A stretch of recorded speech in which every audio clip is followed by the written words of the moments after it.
It's 6 o'clock. News 10 starts now.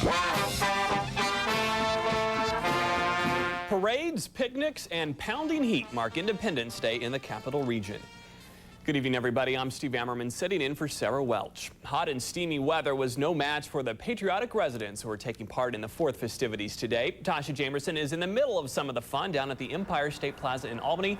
Tasha, I bet everybody's in the mood for the big show tonight. Oh, yeah, they are, Steve, and what a gorgeous night it's going to be. It is Price Chopper's 23rd annual 4th of July festivities taking place here tonight. And if you look over my shoulder, the stage over my shoulder, our own Elisa Streeter is going to kick things off here tonight. Any second now, I just heard the mic going off. She is the mistress of ceremonies here tonight. Now, among some of the acts that you can enjoy, the Empire State Interdenominational Choir, Alex Torres and the Latin Kings, and of course fireworks. Those are coming up tonight. Now, I don't have to tell you that it was darn hot today, but it didn't keep people from getting out and enjoying the day.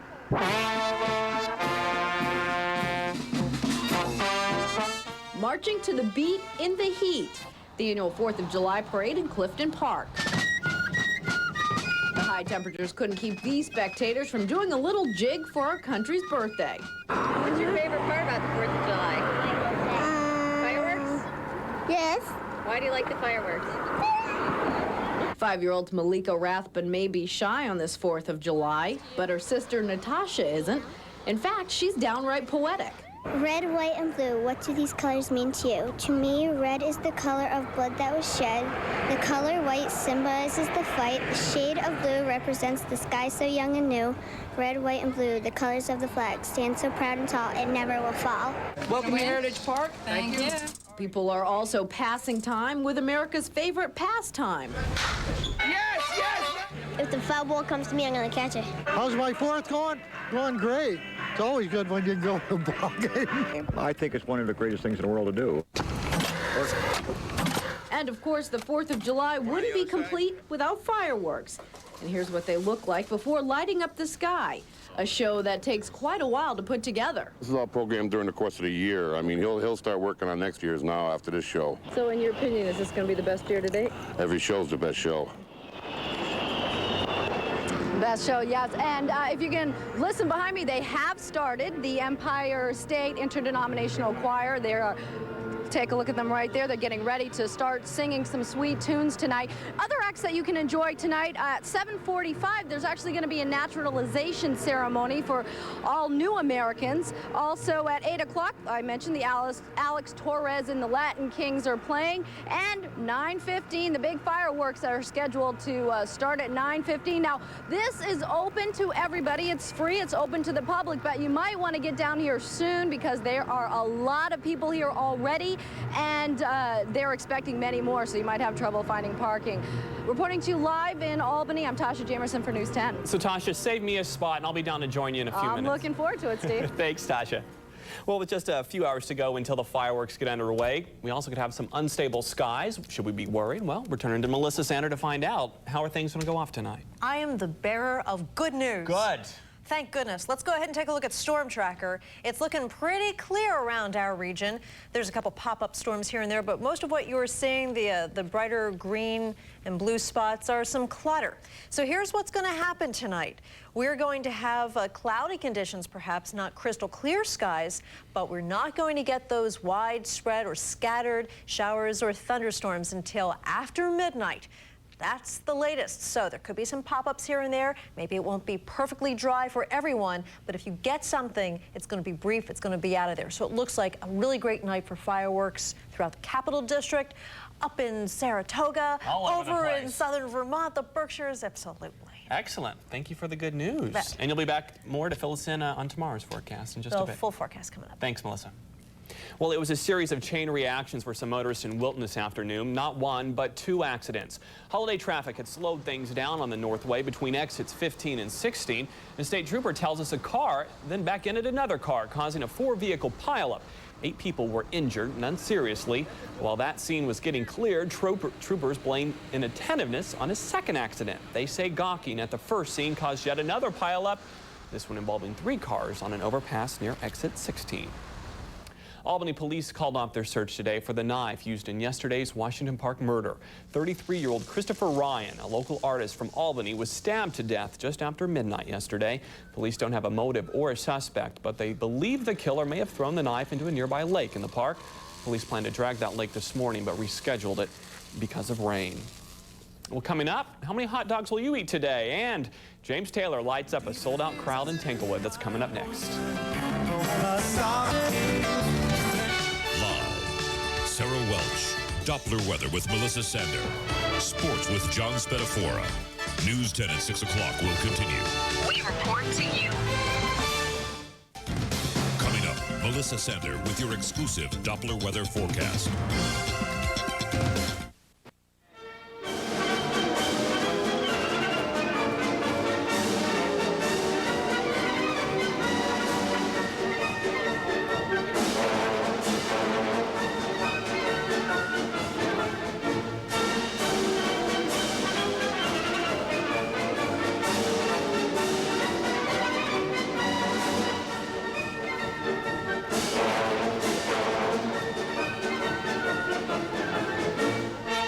It's a list of some activities going on around the area tonight, and in Lenox, Mass, it's going to be a repeat performance as well. Last night, a sold-out crowd packed into the shed of the Tanglewood Music Center. The big draw was guitarist and vocalist James Taylor.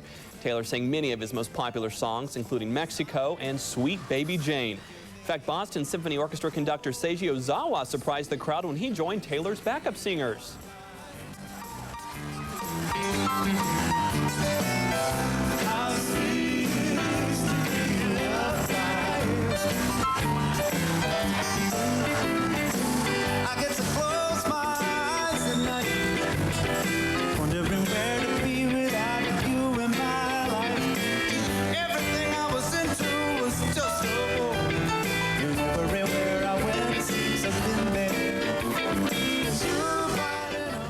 Taylor plays Tanglewood again tonight, but unfortunately, folks, the concert is sold out if you don't have tickets.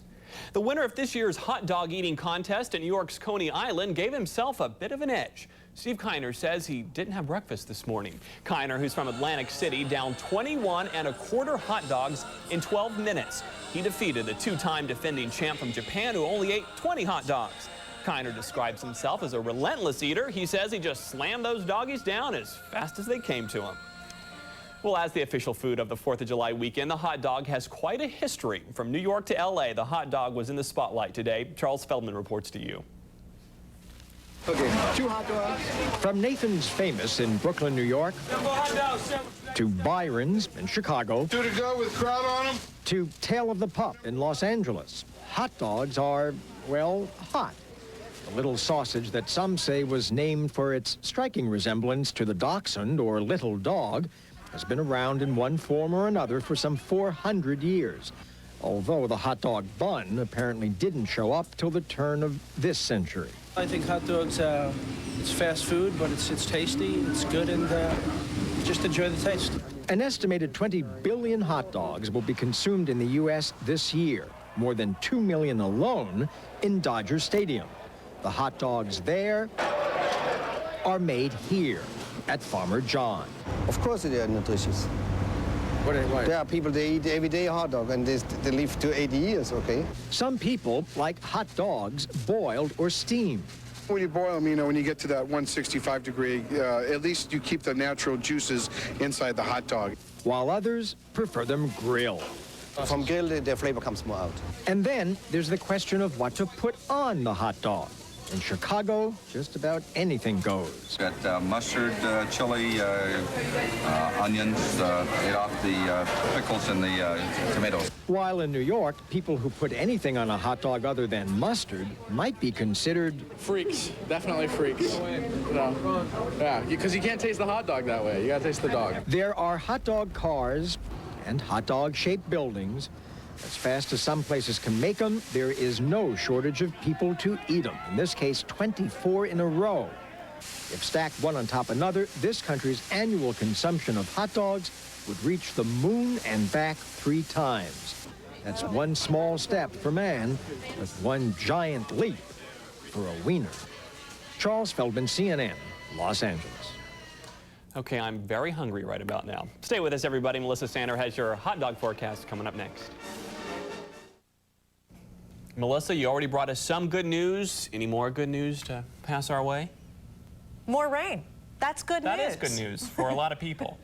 But rain later. Right. Okay? Hey, After you know the those fireworks. storms that came through last night? There were loud ones. I know, but by the time they hit southern Vermont, Berkshires, it had so died down in intensity that they had plain old thunderstorms, not the vicious stuff that some folks got. Out in Buffalo, are you ready for this? A barn, a chicken coop were just blown away. A cinder block building was moved off its foundation. Light poles were bent over and a large steel bleacher was moved at the Freedom Speedway. Goodness, luckily it wasn't that bad around here. It was still pretty rough, but not like that. All right, let's talk about what's going on for us then. Right now, 89 degrees outside, and it is so hot out there, or rather humid out there, it's oppressive. So it's soupy, I say, and the breeze isn't enough to really help that. Barometer's been falling. Right now, it looks like this is a rough estimate that we stand at about 1 1/3 inches of rain for this month. So that's pretty good shape, and I think those numbers are going to update soon. The high we hit today, 90 degrees. The record high, 104, back in 1911. In fact, that was yesterday's high, was reached in 1911. That must have been one hot summer. Let's go ahead and look at what's happening for us then. You see this big blob here of clouds, that's storms. They pushed right on out here, but there's another round coming in from the Great Lakes. And in fact, I can show it to you a little bit better. When you look at the radar, you're going to see some little specks up here, and there it is. And it's going to push into Ontario during the night, and then it's going to push our way. But right now, we are still so hot out there, very muggy, humid. That's mugged. New word. 89 degrees in Albany, but 90 degrees up in Burlington, 91 in Glens Falls. 94 down in New York City. In fact, it's so hot there, they had a heat advisory going on today because it felt like it was 100, 105 degrees. And across the country, it's hot, hot, hot, hot. I didn't have room to put in more hots, so we're not going to worry about that. But we do want to keep our eye on what's happening up in the upper Midwest, because look at how hot it is all over, mixed with that humidity. That's what's creating all these storms. You could see a little bit better right here. We were tracking some storms, and in fact, some storm box watches or watch boxes came up earlier in Minnesota and also in Wisconsin. This is going to track through Ontario. It's going to head southeast during the night. So here's what we're looking at. It's going to be clear in terms of no rainfall, no scattered showers. You might have some pop-up thunderstorms, but no widespread or scattered stuff through the evening, so it's good for fireworks. And then overnight, well, it's going to be soupy out there, and we have a 50% chance of scattered showers and thunderstorms, likely mostly happening after midnight. That's the good news. It's going to get down to about 70 degrees, which isn't that low. And then tomorrow, it's still going to be humid with a 30% chance of those scattered showers and thunderstorms. 95 degrees we're looking at for tomorrow. That's day 2 of the heat wave since we hit 90 today. All right, tonight over in the Berkshires, same story, but instead the low is going to be somewhere between 64 and 69 degrees, and then tomorrow the high is going to reach somewhere between 90 and 95. Not nearly as bad. just a joke. Whoops, I don't want Steve's, I want my forecast. There we go. And let's go ahead and see then what's coming up. It looks like the storms are going to taper off through Tuesday. We're going to have a cold front push through, and that's going to cool things down a bit and make it also a lot more clear. So it should be nice Wednesday, Thursday. And there's always a chance of pop-up showers when you have this kind of heat and humidity out there. But as we get towards the end of the week, it should be really rather lovely. All right, looking good. Thank you, Melissa. Well, as part of News 10's Millennium Countdown 2000, we've teamed up with the History Channel to bring you Time Lab. That's a look at the significant happenings from the past and a look ahead to the future. Tonight, Sam Waterston reports on a tasty treat inspired by a Turkish defeat. From the archives of the History Channel, this is Time Lab 2000. First of all, the croissant is not French. It was first baked in Austria. Second, the shape is anything but an accident. The popular pastry dates back to 1683, when Vienna was under siege by the Turkish army. Bakers working through the night heard strange noises below them and raised the alarm. The Turks were attempting to tunnel into the walled city, but the bakers' early warning helped turn the tide of the battle. They celebrated in a remarkable way, copying the crescent moon from their enemy's flag to make the croissant we still enjoy today. to victory. For Time Lab 2000, I'm Sam Waterston. Well, it was a great day for the American athletes all over the world. That includes Wimbledon. John Spadafora will take a look at the American final at the All England Club coming up next. News 10's Millennium Project is brought to you by Seymour Fox.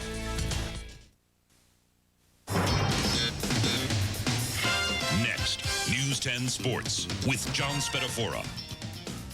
Old Glory was waving proudly over in England today. Big day for the Americans. Unfortunately, the men's final not really living up to its billing and just dominating by Mr. Wimbledon. Nothing is more American than baseball, apple pie, and Wimbledon tennis.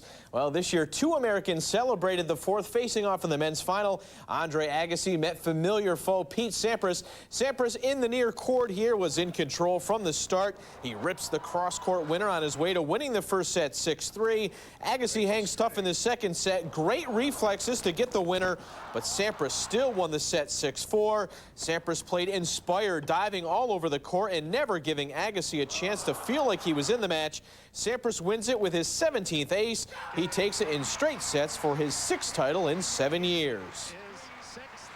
You know, it's not an easy situation. Obviously, Andre and I going out, you know, we're probably a little bit more nervous than normal, and to play as well as I did is very satisfying. And you know, I couldn't have played any better. He's finished the year's #1 6 years in a row. I mean, his achievements speak for themselves. You know, I still expect myself to beat him. Lindsay Davenport was looking to make it an American sweep. She faced Steffi Graf in the women's final. Opening game, Graf serving. Davenport rips a winner down the line to break Steffi. Later in the set, Davenport comes to the net and hits the perfect drop shot. She won the first set 6-4. Match point now, Graf can't return Davenport's serve. Lindsay Davenport wins her first Wimbledon championship in straight sets. But the big news, Steffi Graf announced that this would be her last Wimbledon. I won't be here as a player again, yeah. Will this be your last year then? I will not comment on anything other than that. I haven't had enough time to think about those things. To soccer, the United States women were trying to make their way to the World Cup final. Standing in their way was Brazil. The Americans are 8-1-1 lifetime against the Brazilians. Just 4 minutes into the match, Julie Foudy puts it into the box and Cindy Parlow heads it into the net. 1-0 U.S. American goalkeeper Brianna Scurry was a brick wall today. Big stop here late in the first half. Second half, Michelle Akers scores on a penalty kick to put the game away. The United States is on to next weekend's final with a 2-0 victory. They will face either Norway or China. To baseball, the Yankees were hoping to celebrate this Independence Day by sweeping Baltimore. The Orioles were trying to break a 10-game losing slide. Chili Davis is starting to come out of his slump. Bottom 2, he deposits this one in the upper deck, 3-0 Yanks. But Baltimore puts 6 runs on the board in the 7th. Mike Bordick goes the other way for a run-tying single. Later, B.J. Surhoff delivers the big blow, a grand slam. The Orioles salvage the final game of the series, beating New York 7-3. The Red Sox and White Sox battled in the rubber game of that series in the top of the 3rd. Red Sox down 1-0, but Troy O'Leary takes care of that. A 2-run home run to put the Red Sox up to stay. In the 5th, Lou Merlone adds an insurance run with the perfectly placed RBI single. Boston takes it 5-2. In the Northern League, or American League first, I should say, Kansas City a run better than Cleveland.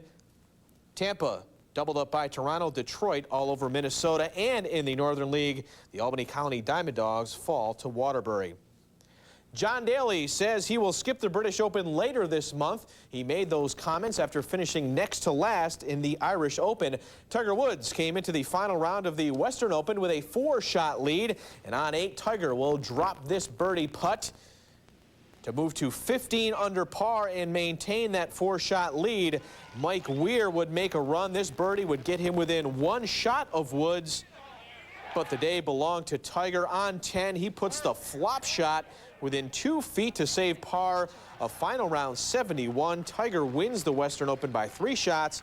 It's his 3rd victory of the year. And at the Tour de France, Lance Armstrong maintains the lead there. He will have the yellow jersey. That's it. It's kind of sad to see Steffi Graf saying She's finished. She says she's probably done with Wimbledon, but I think she'll still play the U.S. Open, hopefully, and a few other tournaments. All right. Thank you very much, John. Sure. Well, the Empire State Plaza fireworks show is just a couple of hours away. Let's go back in to Tasha Jamerson to see how the crowd and everything else is going. Tasha. Well, Steve, you may be in an air-conditioned studio, but I'm not jealous because take a listen to what I'm enjoying right now. The Empire State Interdenominational Choir. Now, I've heard these guys perform before, and they are absolutely amazing. Now, they're on for a little while longer if you want to head down here and enjoy them. Also coming up tonight at 7:45, a naturalization ceremony. That's always great to see. 8 o'clock, Alice Torres and the Latin Kings, and at 9:15, the big fireworks display, which you were just talking about. So, Steve, I know that as soon as the show's over, you're going to come down here and join me, so I'll be waiting for you. You better believe it. All right. Thank you, Tasha. Well, one more check of that forecast. People can have some good weather when they watch the fireworks tonight. It looks that way. Some thunderstorms popping up here and there, but definitely no scattered showers or thunderstorms until later on, after midnight mainly. All right, so things are looking good throughout our region for fireworks tonight. Ooh. All right, thank you, Melissa. We hope all of you get out there and enjoy the fireworks. Of course, we'll have an update tonight at 11. We'll have some video to show you some of the fun and some of the pretty pictures, so we hope you'll join us then after the big show. Have a good night, everybody. If you have a suggestion or comment on how we can better report to you, call News 10 at 518-433-4200 or send email to news@news10.com.